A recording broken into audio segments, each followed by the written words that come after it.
Welcome to the January 2013 Coastal Gardener. Thanks for joining us. A brand new year, lots of new stuff going on, and as has kind of become our tradition, we take this time to kind of look back at some of the things we've done in years past and look forward to what's coming up.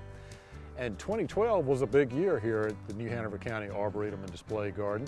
Lots and lots of projects that were done, the biggest of which was the celebration of the redo of the Japanese garden. Of course, that happened during the time when the Azalea Garden Tour was going on. Of course, the Arboretum Garden was on that tour in 2012.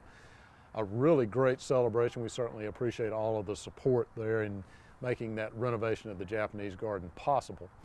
Some other projects that happened in 2012, obviously a brand new herb garden, a little more traditional style herb garden over near the Ross greenhouse. We had some help from the Pasquantonio family to redo our butterfly border, and a really unique kind of approach with a wall, a stacked stone wall that from above looks like a butterfly wing. We also, with the help of the Cape Fear Garden Club, installed the Welcome Garden, which is at the west end of the Hugh Taft Center. This is a unique garden in that all the plants have some kind of specific meaning in different cultures, so a unique approach to putting a garden in a place like the New Hanover County Arboretum. Kind of an unexpected addition to the garden this past year is where we're sitting right now that we're calling the Children's Activity Area. As you can see, we have a circular patio, some seat walls, and this is kind of tied to the butterfly border and the children's garden, so we're kind of using this as an outdoor classroom. Hopefully as we get further in, we'll have covers over this to make it a little more pleasant during the summer. This garden also incorporates some stormwater management things. If you look, we have some rain gardens. We also have a turf rain garden to handle some of the water coming off the roofs of the building. So functional and hopefully aesthetically pleasing here as how we'd like to show you how to do these kind of things in your own landscape, in your own garden. So lots and lots of projects that went on in 2012. We have a more modest list in 2013, but nonetheless a very important one. One of the things we're going to do this year, with the help of the Friends of the Arboretum, is to redo our herbaceous perennial border.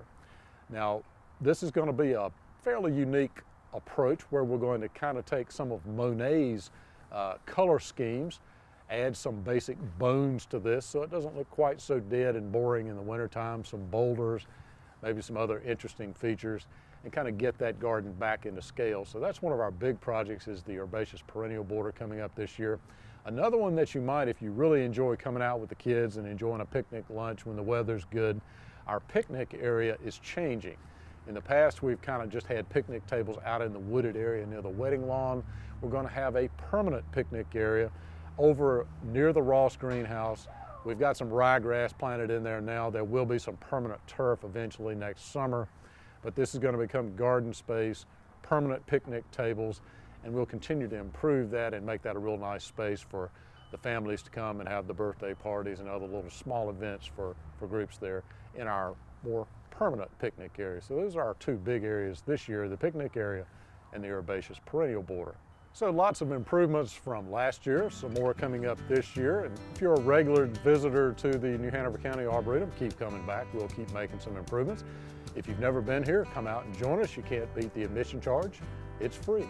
You know, one of the wonderful things about southeastern North Carolina is even in the wintertime, there's something to do. So we got some wintertime gardening tips for you coming up.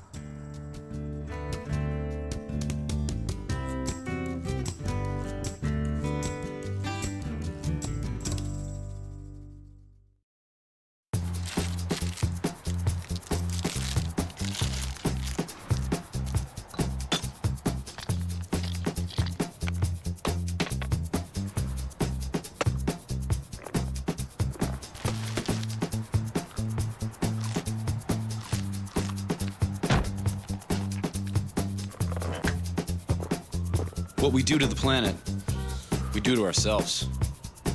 You can help keep America beautiful. Visit KAB.org.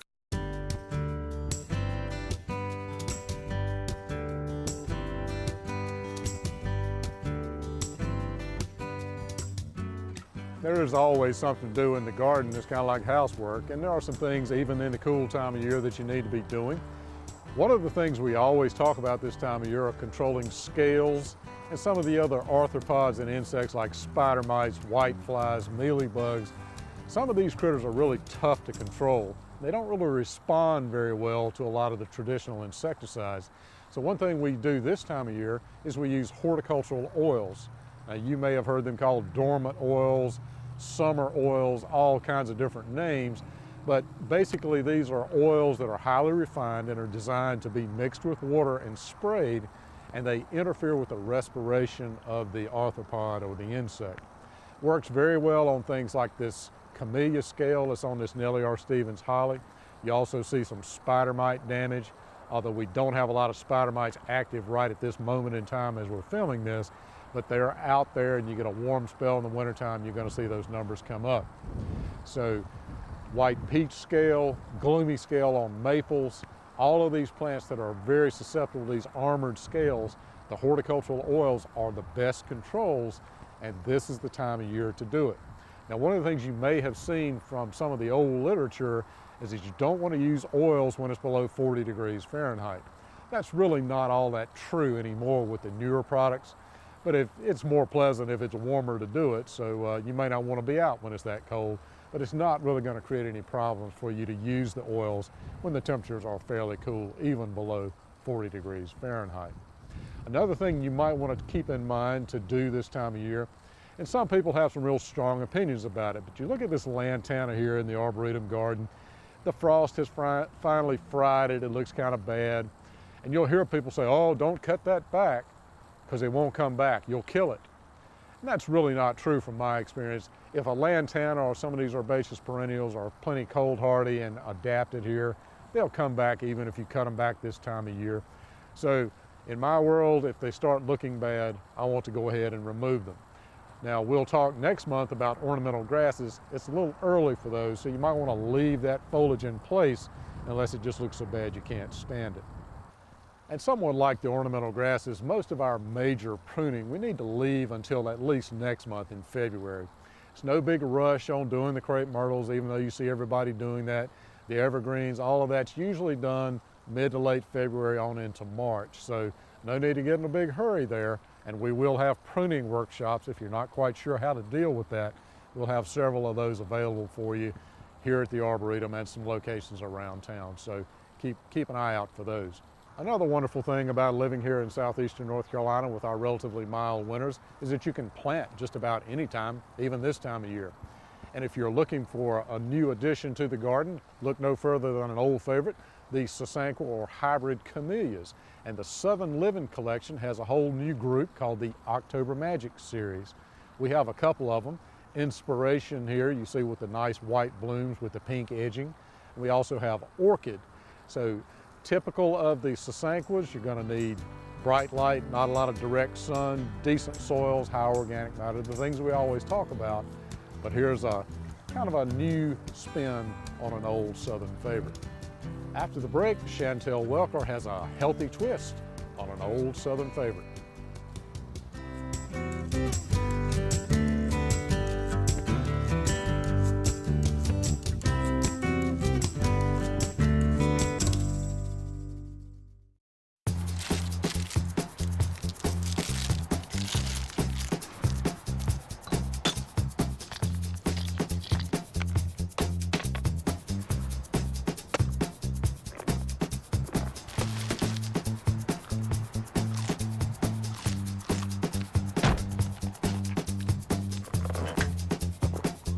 What we do to the planet, we do to ourselves.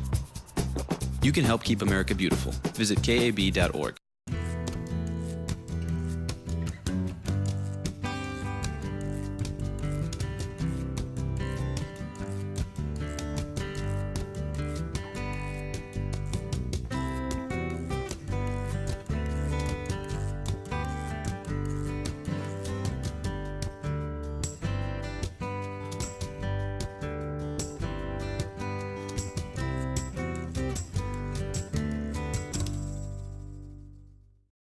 Welcome back. During the month of January, a lot of people are thinking about New Year's resolutions, and a common theme is healthier eating. A great way to eat healthier is eating fruits and vegetables straight out of your garden. And during the cold months in North Carolina, you might think there aren't that many options to choose from, but one choice is the collard. And today I'm going to show you how to cook a delicious recipe with collards and cabbage, and it's high in fiber and vitamin A, and fiber is very beneficial for your digestion, and vitamin A is very important for your vision and your bone growth. So today I'm going to show you how to use these ingredients to make a delicious side dish for any of your meals that you're planning. So when you start, you can pick your collards from a local farmer's market or a farm that you can go to and pick it off the side of the road, or you can go to your local grocery store. And when you get it, it's going to be in these huge leaves. And so what you'll want to do is cut out this stem here. It's very tough. You're not going to want to chew through that. So all you do is slice that out. You see this big stem here. And this recipe calls for a ½ pound of collards. And you can wash these before you start cutting, but I'm going to show you how to use a salad spinner, because if you're using a lot of greens and making salads, you'll find that a salad spinner may save you some time, because you can wash these and then you can dab them with towels or paper towels, but I find that to be somewhat time consuming, and I don't know about you, but I'm always trying to save time, especially when I'm cooking. And so what I have is this salad spinner, and all you do is chop the greens, and this can apply to lettuce or what we're using here, or cabbage, and you just slice it. Or you can tear it. If you're cooking with your kids, you can have them tear it so that you don't have to worry about them cutting themselves with a knife. Get the family involved, make it easier. And you can slice this as big or as small as you want it.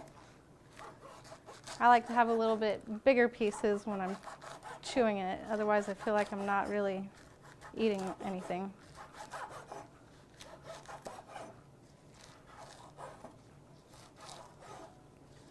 So all you do is slice it like that, and then I've already got some here, but you just put it in the salad spinner, take it over to the sink, spray it off with some water, just kind of shake it off, let the water come out, and then there's different versions of this, but this particular one, you just put the lid on, and then you just press down on the top, and it spins it.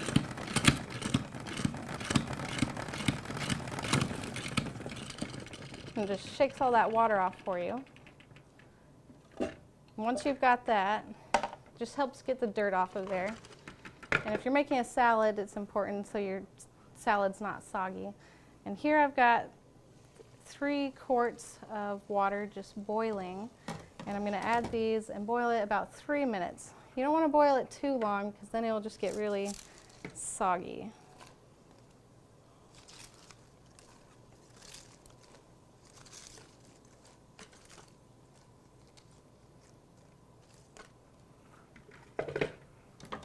So just add that in there. Set the timer for 3 minutes. And then while that cooks, you can chop your cabbage, because once 3 minutes is up, you're going to add cabbage, 2 cups of it, to the boiling water, and then boil that for 1 minute. So with this, I've just got a fresh head of cabbage, and I've cut out the core, and then all you have to do is just slice it in half, put it straight down the cutting board, and just start slicing from the end. It's really quick and easy.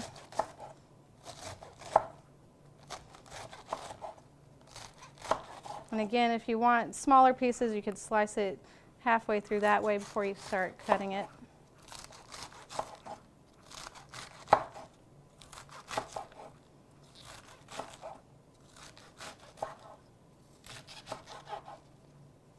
And then once you're done cutting that, you'd also want to spin that in some water so you can put in the spinner. And I've already got some over here with my other ingredients that's washed and ready to go. And the other ingredients are onion we'll be cooking with, some garlic, some olive oil, and some vinegar. So we'll just give that 3 minutes and then we'll add the cabbage. Sleeves have cooked about 3 minutes. Now I'm going to add my 2 cups of cabbage. I'm only going to cook these 1 minute together, because you don't want it to be super soft and squishy. You want to have a little bit of crispiness to it. So stir that in, turn the timer on for 1 minute. Then while that goes, I'm going to go ahead and get my pan over here heating up with the oil. Turn it on medium-high heat. Put the oil in, the garlic and the onion.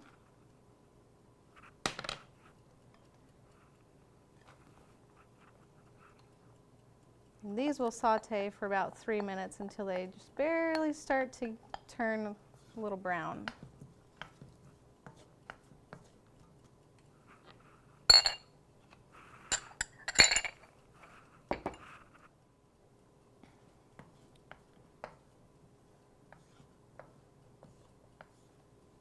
Now, one thing to keep in mind with this recipe is you might be thinking, well, I don't really like onions or I don't really like garlic, but just give it a try, because once you get it all combined, the onions and garlic really give it a nice flavor, and you don't need a whole lot of salt or pepper, but I do recommend at the end adding salt and pepper to taste.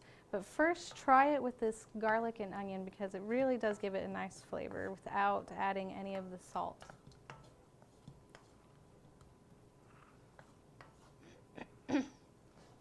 So these have been on about a minute with the cabbage. I'm just going to turn that off. And I'm going to drain it into the sink, and then I'm going to put it in this bowl over here so they don't keep cooking in the hot pot. And you can do it into a colander, but I like to save on dirty dishes, so I just pour it straight into the sink.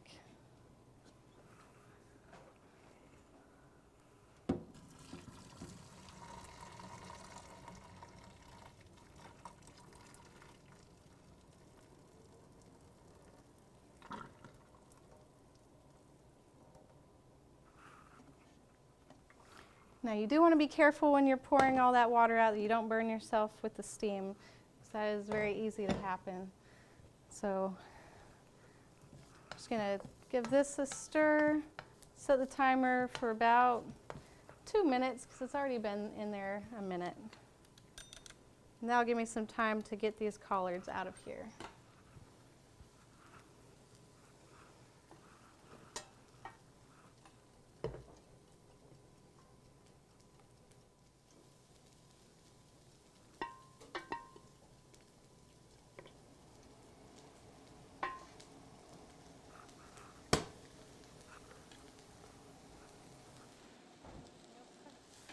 You'll start to hear these sizzling up, and it's really going to start smelling good with that garlic and onion.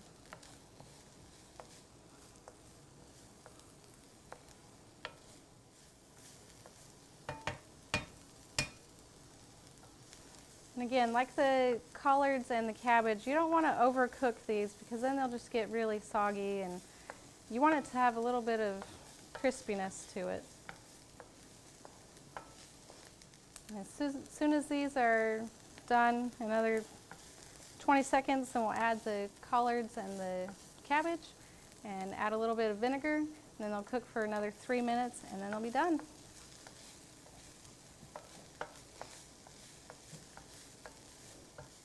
You can see the color just barely starting to turn now.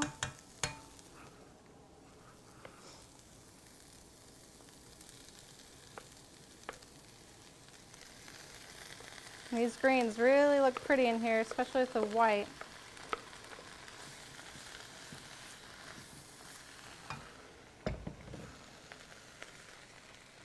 And the vinegar will add a nice flavor to it as well.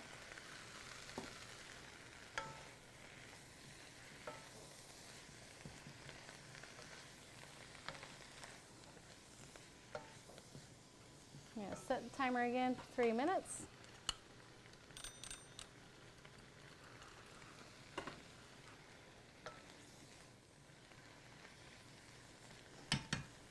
Now this dish, it doesn't have a lot of very potent flavor to it, A lot of it's from the onion and garlic, but there is a nice flavor from the collards and the cabbage. So when you pair this with an entree for your meal, you want to pair it with something that does have some flavor so they balance each other out very nicely. So maybe some chicken with some sauce on it, or some pork roasted up, or something like that. You want to have something very flavorful to mix with this dish. But this does have a nice flavor of its own. It's just not super pungent.